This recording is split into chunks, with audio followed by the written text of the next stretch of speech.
Exercise 8.1 का आपका दूसरा सवाल है। बड़ा ही रोचक सवाल है, इसे देखिए ध्यान से।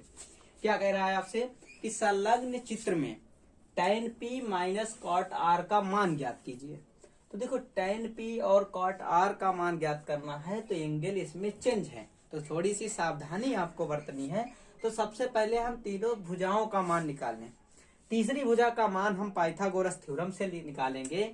PR सबसे बड़ी भुजा है, ये समकोण त्रिभुज है तो इसके सामने की भुजा बड़ी होती है। तो ये 13 का स्क्वायर पाइथागोरस प्रमेय से ये 12 का स्क्वायर और प्लस QR के स्क्वायर के बराबर होगा। 13 का स्क्वायर होता है 169 और 12 का स्क्वायर होता है 144 और प्लस हो जाएगा यहाँ पर QR स्क्वायर। तो देखिए ये प्लस का है, बराबर के इधर माइनस में आएगा तो 169 माइनस 144 बराबर QR का स्क्वायर।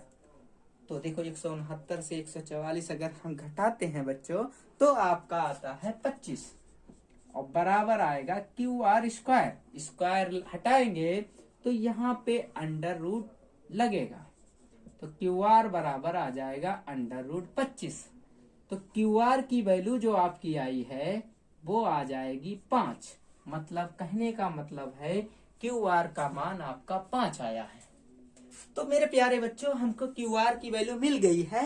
अब हम आगे की कहानी को आगे बढ़ाते हैं। क्या कह रहा है, अब हमें tan p की वैल्यू पता करनी है। तो P देखेंगे, P कोण, तो जिस कोण को देखेंगे उसके सामने वाली भुजा जो बच्चों होती है वो लंब होती है, इस बात को ध्यान रखेंगे। तो हम tan p की वैल्यू निकालेंगे। tan p बराबर tan का मान होता है लंब बटे आधार।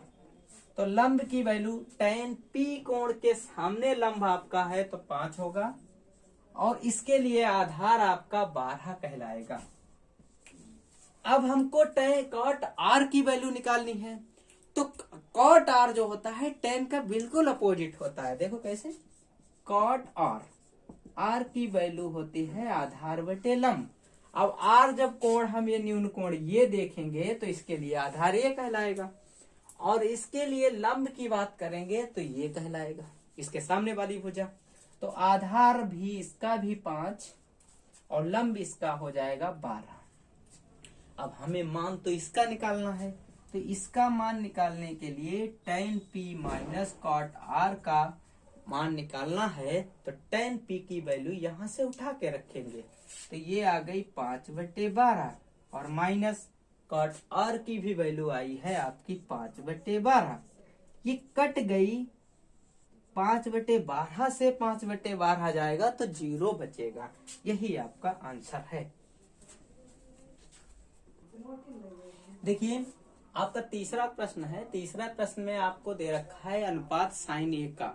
sin a का अनुपात दिया हुआ है sin a बराबर 3/4। तो साइन की वैल्यू आप लोग जानते हैं होती है लंब बटे कर्ण। तो आप एक त्रिभुज बना लें, उसमें एक लंब बनाइए और उसमें एक कर्ण बनाइए। तो ABC, तो कोण A न्यून कोण है तो इसके लिए लंब ये वाली भुजा कहलाएगी। तो लंब का मान आपका हो जाएगा 3 और आधा कर्ण का मान हो जाएगा 4। तो इसमें पाइथागोरस प्रमेय लगाएंगे। तो पाइथागोरस प्रमेय कर्ण का स्क्वायर 4 का स्क्वायर बराबर लंब का स्क्वायर प्लस AB का स्क्वायर। तो 4 का स्क्वायर 16, 3 का square 9 plus AB square. Plus का है तो इधर माइनस में आएगा, 16 माइनस 9 बराबर AB का स्क्वायर। तो ये बचेगा 7 बराबर AB का स्क्वायर। तो AB बराबर हो जाएगा अंडर रूट 7। तो इसमें हम AB की वैल्यू अंडर रूट 7 रखेंगे। हमसे कह रहा है cos A की वैल्यू ज्ञात कीजिए और tan A की वैल्यू ज्ञात कीजिए। आइए देखते हैं cos A का मान क्या होता है। तो cos A का जो मान होता है वो होता है आधार बटे कर्ण। तो आधार आपका देखिए इसमें अंडर रूट 7 है कि नहीं है तो अंडर रूट 7 रखेंगे। और कर्ण अगर देखा जाए तो देखो 4 है या नहीं है तो यही मेरे प्यारे बच्चों आपका बढ़िया सा आंसर हो गया। दूसरा वाली अगर हम वैल्यू निकालेंगे tan A की, तो tan A बराबर बच्चों होता है लंब बटे आधार। तो बच्चों जरा लंब पर नजर डालिए। लंब इसका इसके सामने वाली भुजा होगी, तो सामने वाली भुजा का मान 3 है। तो बच्चों यहाँ पर हम रख देंगे 3। और आधार की वैल्यू आपको दिख रही है, वो एक कैप लगाए हुए है, उस कैप का नाम √7 है, तो √7 हो जाएगी। तो इस तरीके से आपका ये भी प्रश्न तीसरा भी हल हो गया। अब हम लोग 5वां प्रश्न देखेंगे। देखिए चौथा प्रश्न जो है वो हम पहले वाले वीडियो में बना चुके हैं, इससे पहले वाले में जरूर देखिएगा उसे। अगर चौथा प्रश्न आपको देखना है तो इससे पहले जो वीडियो हमने डाला है उसको देखिएगा, आपको मिल जाएगा। अब 5वां प्रश्न देखते हैं, उसमें क्या है। 5वें प्रश्न में कह रहा है कि सेक थीटा का मान आपको दे रखा है, एक त्रिकोणमितीय अनुपात दे रखा है, और आपको पता है कि 6 ही तो त्रिकोणमितीय अनुपात होते हैं, तो 5 शेष का मतलब है 5 त्रिकोणमितीय अनुपात आपको निकालने हैं।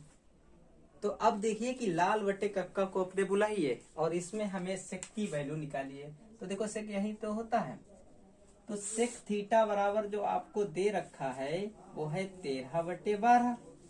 तो सेक थीटा में जो पहले वैल्यू होती है वो कर्ण की होती है, तो ये कर्ण दे रखा है, और जो ऊपर वैल्यू होती है वो आधार की होती है। इसका मतलब आपको एक त्रिभुज बनाना पड़ेगा, एक समकोण त्रिभुज बना लिया ABC। ये समकोण त्रिभुज है, इसके सामने वाली भुजा कर्ण कहलाएगी, इसका मतलब इसका मान 13 हो जाएगा। इसके जस्ट सामने वाली भुजा लंब कहलाएगी, इसका मान 12 हो जाएगा। पाइथागोरस प्रमेय से 13 का स्क्वायर त्रिभुज ABC में हो जाएगा 12 का स्क्वायर प्लस AB का स्क्वायर। तो 13 का वर्ग 169, 12 का वर्ग 144 प्लस AB का स्क्वायर हो जाएगा। 169 से 144 को घटा देंगे तो AB का स्क्वायर हो जाएगा, तो यहाँ पर बचेगा 25, तो ये आ जाएगा AB का स्क्वायर। तो AB बराबर √ कितना आएगा 25, तो इसका मान 5 आ जाएगा, AB का मान आ गया 5। अब आपको शेष त्रिकोणमितीय अनुपात, तो शेष हुआ साइन, तो साइन A की वैल्यू होती है लंब बटे कर्ण, तो लंब बटे कर्ण, लंब इसमें कितना है 12 है या नहीं है, तो 12 रखिए, और कर्ण के मान इसमें कितना है 13, तो एक आंसर ये हो गया। दूसरा इसका कॉस निकालिए, तो कॉस A का मान हो जाएगा आधार बटे कर्ण, तो आधार है 12, कर्ण है 13, तो ये दूसरा आंसर हो गया। tan की वैल्यू निकालिए, तो tan A बराबर होता है लंब बटे आधार, तो लंब इसमें है 12, आधार है 5, तो ये भी आंसर हो गया। इसके बाद आपको निकालना पड़ेगा कोसेक, तो कोसेक A बराबर होता है कर्ण बटे लंब, तो कर्ण की वैल्यू आपकी है 13, लंब की वैल्यू है 12, ये भी आंसर हो गया। सेक का तो मान दे रखा था, तो सेक को छोड़ देंगे, सेक के बाद आएगा कॉट, तो कॉट A की वैल्यू आएगी आधार बटे लंब, तो आधार आपका है 5 और लंब आपका है 12, तो ये शेष 5 त्रिकोणमितीय अनुपात हो गया। अगला वीडियो देखने के लिए आपको अपना दूसरा पार्ट में मिलेगा देखने के लिए।